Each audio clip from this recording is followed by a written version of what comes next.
All right, so purple is going to move first. So we're going to go over the movement segment. In the whole play around, after you play the card segment, whoever moves first is going to do their movement segment, combat segment, and dragon attack segment. Then it'll go to the next player, which is the human player. He'll do his movement segment, combat segment, and dragon attack segment. So just keep that in mind. So if we look at purple on the board, right, you can see this, remember this task force, it got wiped out by the Berserker, which is kind of good. So I can show you in this example how to tell the website that you're missing this task force and you don't want to assign a mission to it. You'll let the website know that the Hero Task Force is ready and the South Cottage Task Force is ready.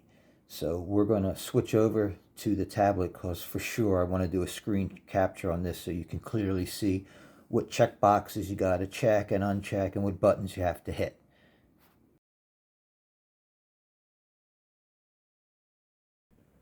Okay, so what we're going to do now is we're going to go to the movement segment by just clicking this button, and this is where we'll actually move, and purple moves first. So let's clear that mark, and we're going to click on this button, go to movement segment. So we go to the movement segment, and you can see right here it's telling you to pick a mission. If you clicked here to try to go to the next segment, it wouldn't let you. It would say, hey, you have to pick a mission. So we got to pick a mission because you need to know who and where you're going to move. But before you do that, if you look down here, you can see the website thinks you have all three task forces in play, and you don't. Remember, the North Cottage task force got wiped out by the Berserker. So I'm going to uncheck that. You can see now it knows it's not in play. So the next thing I'm going to do is I'm going to click on Get Mission button. Right? What the Get Mission button does is it rolls 2 dice, and then from that result it looks it up to see a mission, and then it assigns. It typically assigns. I think it almost always assigns your hero. I recoded that to make it more competitive for the task. If the hero's not in play, it'll use one of the other task forces.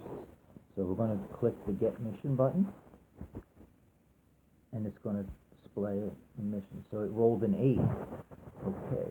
And if we look at that result, it's displayed right here. Okay. Mission 8 is to send a hero to the North Kingdom.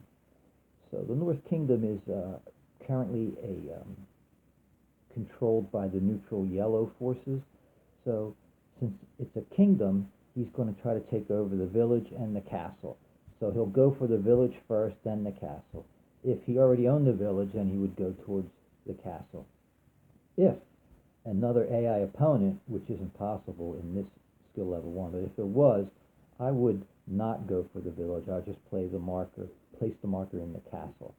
So you would take that bullseye marker, and you would, for here, you're going to place a K side up in the village, since the village isn't owned by another AI opponent or myself, which is, I'm representing the purple AI unit. So I'll show you that in the next little video in a second. Okay, so we now have our mission, and it's to move the hero task force, which is just a hero, towards the North Kingdom. So let's see, that's our mission, Kingdom. So let's find the paragraph down below here that most represents capturing a kingdom. And that's this one right here. Let me delete that circle. That's this one right here. So if you forget, you would just simply read this. And I'm just going to sum it up for you. You would just move the hero towards that kingdom. And you want to aim for the village first, then the castle.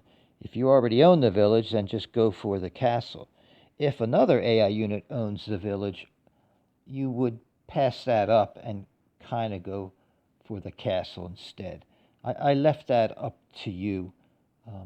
if you want the AIs to gang up on each other. But since this is just a skill level 1, there isn't any other AI.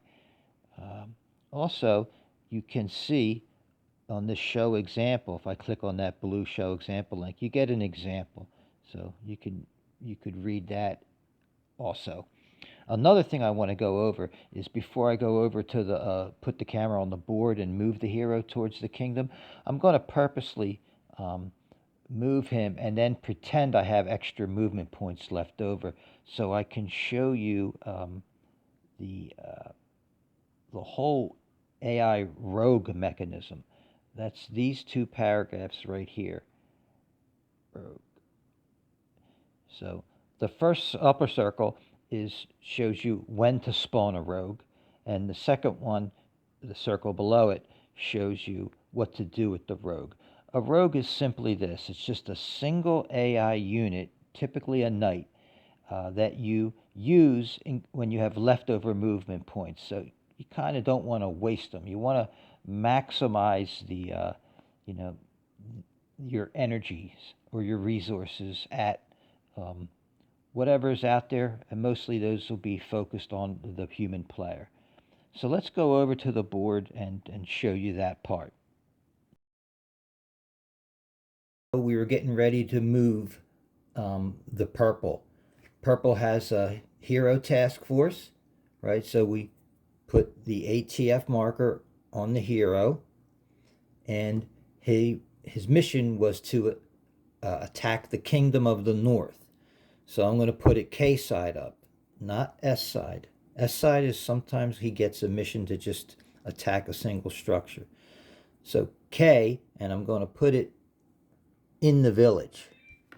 So you see him, that's his destination. So he played a 7, so I'm going to move 7 spaces.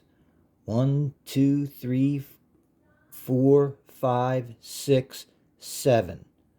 Okay, now if I had some leftover movement, like let's say he had a 12, right? He could go 8, 9, and he was attacking the castle.